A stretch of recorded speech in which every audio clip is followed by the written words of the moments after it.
techno could never touch with the voice. And I always thought, why not?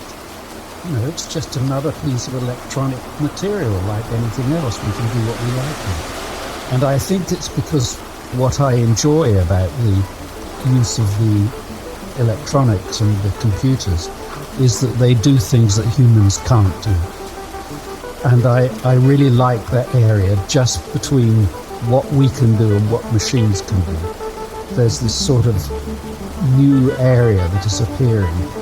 I mean, people are noticing it more and more, particularly with vocals. Suddenly there are these ways of singing that you've never heard before.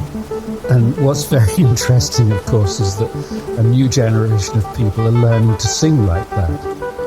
I like things when there's a layer of surprise, I suppose. And it's not because I have this John Cagean faith in randomness. For him, it was a sort of religious feeling that randomness tied you into the synchronicity of the world. Somehow, by using randomness, you allowed the state of things to affect your work. It's a nice idea, and I like it, and I respect it in his work.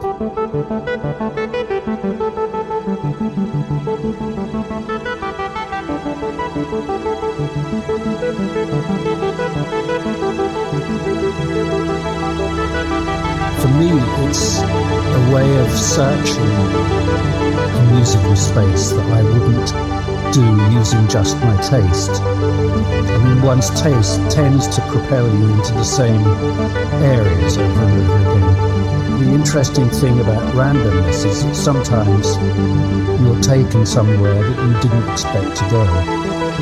And sometimes that turns out to be a really interesting new place. So randomness for me is really just a tool, just a way of taking you somewhere different. Something happens and you kind of recognize it and think, yes, that makes sense. The reason I think this is interesting is because I think what makes any work of art interesting is, or gripping or effective, is the feeling that somebody was living.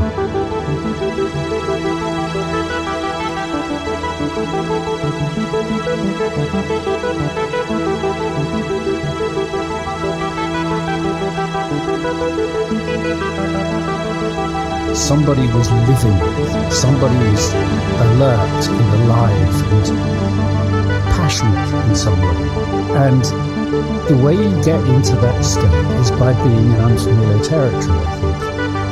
You're most alive when you're not quite sure what is going on, when you're slightly flying by the seat of your pants and you have to negotiate it somehow.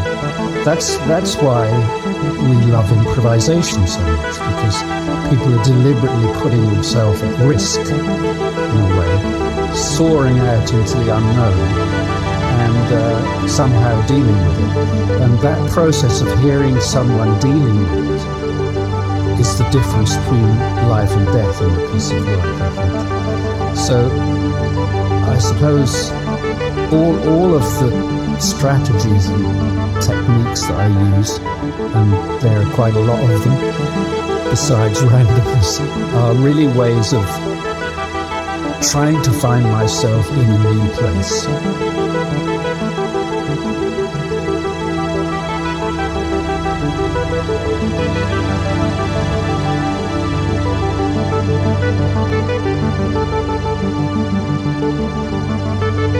Because I get excited when I'm in a new place. I like being in unfamiliar surroundings.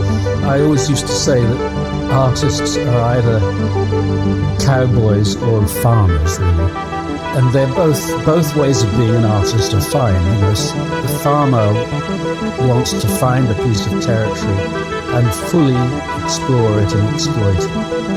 You could say the last 20 years of Mondrian was like that. And Mondrian finally settled on the style that we all know before. He just carried on doing it. But the other kind of artist is the one who just wants to find somewhere new. Just wants to find the next frontier, the next piece of territory. And that's what he gets turned on by. I have such an amazing amount of inertia, you wouldn't believe it. I wouldn't leave my studio if I had the choice, probably. No, it's not that bad. The only reason I ever go anywhere really is because I don't have a choice. But I don't really move very much unless I have to for some reason, or unless I don't plan things very well. I'm pretty happy wherever I am, actually. I think that's a very good theory. I know that whatever I'm doing in my work always seems to be balancing what is happening in the rest of my life. Whatever I'm doing in my work always seems to be balancing what is happening in the rest of my life. Whatever I'm doing in my work always seems to be balancing what is happening in the rest of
my